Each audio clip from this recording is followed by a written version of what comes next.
બનાવની વિગત અનુસાર મૂળ ગીર સોમનાથના જગતિયા ગામના રાજદીપભાઈ મકવાણા ખેતમજૂરી અને હીરા ઘસવાનું કામ કરે છે, જેઓનો પરિચય ખેતમજૂરી ચિત્રાસર ગામના બામણિયા રાજેશ ઉર્ફે રાજાભાઈ બાબુભાઈ સાથે થઈ હતી.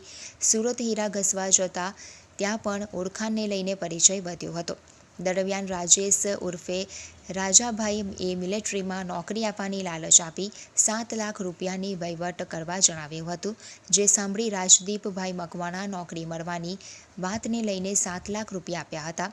જો કે 2023માં રૂપિયા આપ્યા બાદ પણ નોકરી ન મળતા અંતે રૂપિયા પરત માંગવાની શરૂઆત કરી હતી, જે બાદ ગલ્લા તલ્લા કરી ઉડાવ જવાબ આપી રહ્યો હતો. દરમિયાન ગત 22 માર્ચના રોજ વડોદરા નોકરી માટે બોલાવ્યો હતો, જ્યાં આર્મી કેમ્પ EME સર્કલ પાસે તેને બેસાડી રાખ્યો હતો. જે બાદ તેને ભરૂચ ખાતે બોલાવતા તેની સાથે તેની મંગેતર મમતાબેનને સુરત કામ હોવાથી લઈને આવ્યો હતો, જેને લઈ વડોદરાથી ભરૂચ ખાતે આવ્યો હતો, જ્યાં GPS location golden bridge Ankleshwar તરફના છેડે બોલાવ્યો હતો, જ્યાં ખાણીપીણીની લારી પર રાજાભાઈ મળ્યો હતો અને તેની મંગેતરને લારી ઉપર બેસાડી ગોલ્ડન બ્રિજ નીચે મિલિટરીના સાહેબ બેઠા છે, ડ્રિંક કરી રહ્યા છે કહી નીચે લઈ ગયો હતો, જ્યાં અન્ય 3 ઈસમો બેઠા હતા, જ્યાં તેની બાજુમાં બેસાડી રાખ્યો હતો.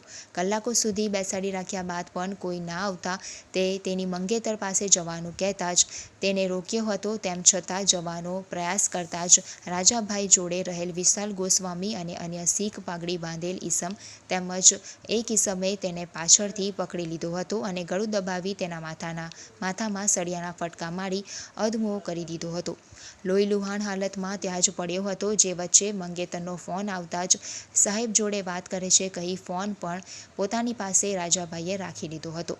મોડે સુધી પરત ના આવતા રાજદીપની મંગેતર મમતા ત્યાં આવતા જ તેનું પણ ગળું દબાવી દીધું હતું અને અર્ધ બેભાન થઈ ગઈ હતી, જે હોશમાં આવ્યા બાદ આખી રાત ઝાડી ઝાકડામાં બંધક બનાવી રાખ્યા હતા. સવારે છોડ્યા બાદ પણ ભરૂચ સિવિલ સુધી રાજાભાઈ તેની પાછળ જ ગયો હતો.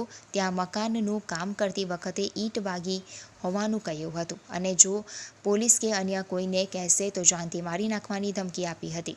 રાજદીપ મકવાણાને માથામાં 65% લેવા પડ્યા હતા. જ્યાં સુધી તેઓ હોસ્પિટલમાં રહ્યા ત્યાં સુધી રાજાભાઈ આગળ પાછળ જ રહ્યો અને ડરાવતો રહ્યો હતો. જે બાદ બંને પોતાના ઘરે પરત ફર્યા હતા, જ્યાં પરિવારને આખી વાત કહી તો તેઓ પણ ચોંકી ઉઠ્યા હતા અને આ અંગે ફરિયાદ આપવાની તૈયારી કરી. દરમિયાન તેના દાદાનું અવસાન થતાં અરજી સ્વરૂપે ફરિયાદ મોકલી હતી, જે અંગે અંતે B ડિવિઝન PI VU ગરડિયાએ તપાસ શરૂ કરી રાજદીપ મકવાણાને રૂબરૂ વાતચીત કરી અંતે ગુનો નોંધ્યો હતો અને તેની ગણતરીના દિવસોમાં અમરેલીના રાજેશ ઉર્ફે રાજાભાઈ બામણિયા અને તેના સાગરીત વિશાલ ગોસ્વામીની ધરપકડ કરી હતી. તેમને કોર્ટમાં રજૂ કરી 3 દિવસના રિમાન્ડ મેળવ્યા હતા. હજુ અન્ય 2 આરોપીની ધરપકડ બાકી છે, ત્યારે પોલીસે સમગ્ર મામલે ઝીણવટભરી તપાસ શરૂ કરી હતી.